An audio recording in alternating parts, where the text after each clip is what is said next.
ရေနံလည်းမရှိရွှေလည်းမထွက်စိုက်ပျိုးဖို့မြေယာအကျယ်ဝန်းလည်းမရှိတဲ့အပြင်မူလကတည်းကမြေကွက်လက်အလွန်သေးငယ်တဲ့နိုင်ငံငယ်လေးတစ်နိုင်ငံကိုမြင်အောင်ကြည့်လိုက်ပါနိုင်ငံကသေးလွန်းလို့လူတော်တော်များများကဒီနိုင်ငံငယ်လေးဟာလူချရပေါ်သူရက်တီပြီးဘလို့မှရေရှည်ရှင်သန်နိုင်မှာမဟုတ်ဘူးလို့တော့ထင်ခဲ့ကြတာပါဒါပေမဲ့ဒီနေ့ခေတ်မှာတော့စင်ကာပူဟာကမ္ဘာအချမ်းသာဆုံးနဲ့အဖွံ့ဖြိုးဆုံးနိုင်ငံတွေထဲကတစ်နိုင်ငံဖြစ်နေပါလိမ့်ဗျာ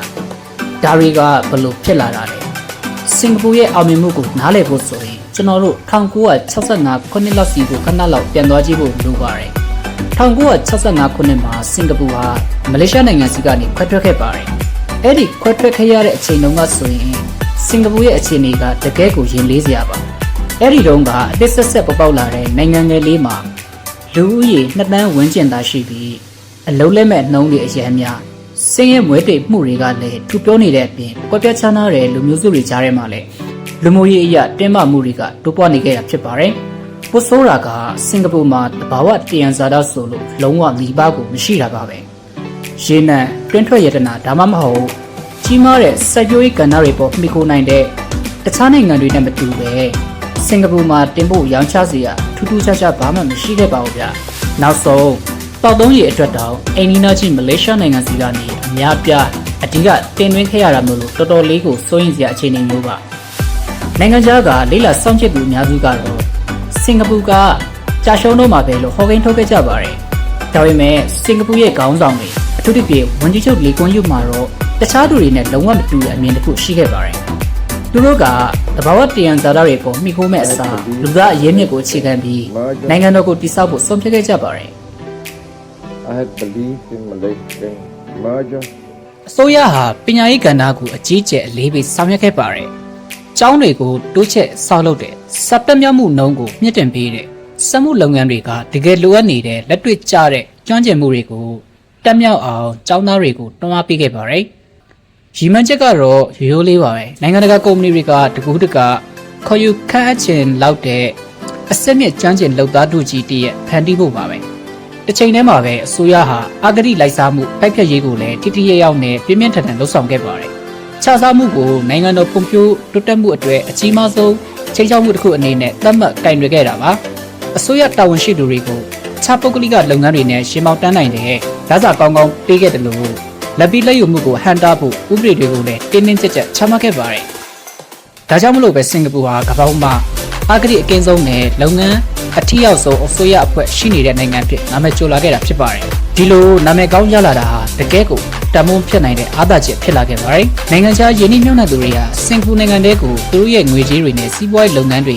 အလုံးရင်းယူဆောင်လာဖို့ရဲရဲဝံ့ဝံ့ယုံကြည်စိတ်ချသွားကြတာပေါ့။ဒါပေမဲ့စင်ကာပူရဲ့အကြီးမားဆုံးအားသာချက်ကတော့သူ့ရဲ့ပထဝီဝင်နေရာပဲဖြစ်ပါလိမ့်မယ်။ဒီကျွန်းလေးဟာကမ္ဘာပေါ်မှာသွားလာမှုစီကားဆုံးရေချောင်းတွေထက်ကတစ်ခုဖြစ်တဲ့မလက်ကရေလက်ကြားရဲ့မဟာဗျူဟာကြားတဲ့နေရာမှာတရှိနေတာပါရာစုနှစ်ပေါင်းများစွာကတည်းကအာရှအရှေ့အလယ်ပိုင်းဥရောပနဲ့အာဖရိကတို့ကိုသွားလာနေတဲ့သင်္ဘောတွေဟာ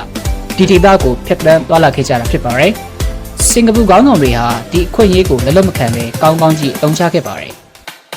သူတို့ဟာစိတ်ကမ်းတွေသင်္ဘောချင်းတွေနဲ့တည်ယူပို့ဆောင်ရေးအခြေခံအဆောက်အုံတွေမှာငွေကြေးအမြောက်အများရင်းနှီးမြှုပ်နှံခဲ့ကြပါတယ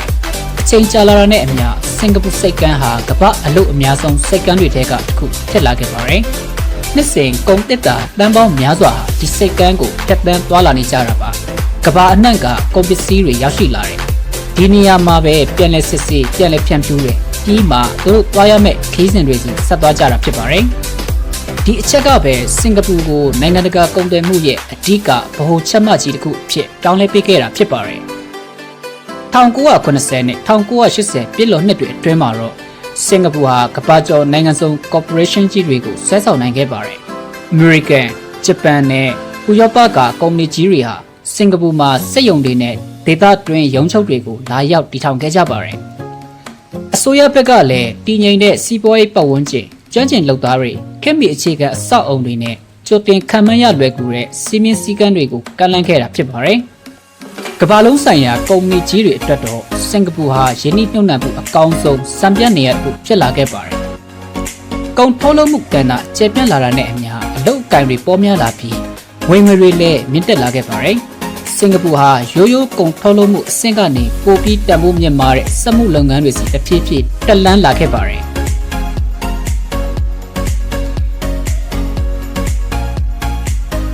နိုင်ငံတော်အနေနဲ့ electronic engineer စီဝနည်းပညာနဲ့ဗန်ဒါရေးဝန်ဆောင်မှုလုပ်ငန်းတွေမှာယင်းနှိမ့်မြှုပ်နှံခဲ့ပါတယ်။လောက်ကစားနှိမ်ပေးပြီးရှင်ပြိုင်မဲ့အစားလုပ်ငန်းထိရောက်မှုတီထွင်စမ်းသစ်မှုနဲ့ကျွမ်းကျင်မှုအတတ်ပညာတွေနဲ့သာပြတ်သက်ရှင်ပြိုင်ဖို့စင်ကာပူကရည်မှန်းခဲ့တာပါ။နောက်ထပ်အရေးကြီးတဲ့အချက်တစ်ခုကတော့အိမ်ယာစီမံကိန်းပဲဖြစ်ပါတယ်။အရှိန်အဟုန်နဲ့ဖွံ့ဖြိုးတိုးတက်နေတဲ့အခြားနိုင်ငံတွေနဲ့အတူတာကစင်ကာပူဟာပြည်သူတွေတက်နိုင်တဲ့ဈေးနှုန်းနဲ့နေထိုင်နိုင်မဲ့အိမ်ယာကိစ္စတွေကိုမျိုးသားရေးဦးစားပေးလုပ်ငန်းတစ်ခုအဖြစ်သတ်မှတ်ခဲ့တာဖြစ်ပါတယ်။ဆိုရရဲ့စီမံကိန်းတွေကြောင့်ပြည်သူတန်းပေါင်းများစွာခေတ်မီတိုက်ခန်းတွေမှာနေထိုင်ခွင့်ရရှိခဲ့ကြတာပါ။ဒီနေ့ခေတ်မှာတော့စင်ကာပူနိုင်ငံသားအများစုဟာဆိုရကဆောက်လုပ်ပေးတဲ့များပြည်သူဆိုင်ရာအိမ်ယာတွေမှာနေထိုင်ကြပါတယ်။ဒါဟာလူမှုရေးတည်ငြိမ်မှုကိုဖြစ်စေတယ်လို့လူနေမှုအဆင့်အတန်းကိုလည်းမြင့်မားလာစေခဲ့ပါတယ်။ဒါအပြင်အစိုးရဟာရေရှည်စီမံကိန်းတွေကိုလည်းအလွန်အလေးထားခဲ့ပါတယ်။လက်ရှိကြုံတွေ့နေရတဲ့နိုင်ငံရေးအကျိုးမြတ်လက်ကိုပဲအာရုံစိုက်မဲ့အစားခေါင်းဆောင်တွေဟာနောက်ဆက်စုနှစ်ပေါင်းများစွာအထိရှေ့လျားမဲ့အနာဂတ်စီမံကိန်းတွေကိုရေးဆွဲခဲ့ကြတာပါ။တည်ယူပို့ဆောင်ရေးပညာရေးမြို့ပြစီမံကိန်းနဲ့ဤပညာကဏ္ဍတွေမှာဆင်းဆက်မပြတ်ယင်းနှိမ့်နှံခဲ့ကြပါတယ်။စင်ကာပူဟာပြောင်းလဲနေတဲ့ကမ္ဘာစီးပွားရေးအခြေအနေတွေနဲ့အညီအမြဲတမ်းလိုက်ရုံးညီတွေဖြစ်အောင်ပြင်ဆင်နိုင်ခဲ့ပါတယ်။အခြားနေရာတွေမှာကုန်ထုတ်လုပ်မှုကဏ္ဍပြိုင်ဆိုင်မှုပြင်းထန်လာတဲ့အခါနိုင်ငံတော်ကိုဗန်နာရေးနဲ့အစစ်မြစ်ဝန်ဆောင်မှုလုပ်ငန်းတွေပဲရွှေ့လိုက်ပါတယ်။ဤပညာကဏ္ဍကပိုပြီးအရေးပါလာတဲ့အခါမှာတော့စင်ကာပူဟာတီထွင်စမ်းသစ်မှုနဲ့ digital အခြေခံစောက်အုံတွေမှာအင်တိုက်အားတိုက်ရင်းနှီးမြှုပ်နှံခဲ့ပြန်ပါတယ်။ဒီလိုနဲ့21ရာစုအစောပိုင်းမှာတော့စင်ကာပူဟာကမ္ဘာထိပ်တန်းဗန်နာရေးဗဟိုချက်မှတ်ကြီးတွေထဲကတစ်ခုအဖြစ်မိမိကိုယ်ကိုအောင်မြင်စွာပြောင်းလဲနိုင်ခဲ့ပါပြီ။ကမ္ဘာစစ်မီနိုင်ငံတကာဘဏ်ကြီးတွေရင်းနှီးမြှုပ်နှံမှုကုမ္ပဏီတွေနဲ့နည်းပညာကုမ္ပဏီကြီးတွေဟာသူတို့ရဲ့ဒေသတွင်းလုပ်ငန်းလည်ပတ်မှုတွေကိုစင်ကာပူမှာလာရောက်အခြေစိုက်ခဲ့ကြပါတယ်။ဒီနေ့ခေတ်မှာတော့စင်ကာပူဟာခေတ်မီလှပတဲ့မြို့ပြကောင်းကင်ရံမြင်ကွင်းတွေ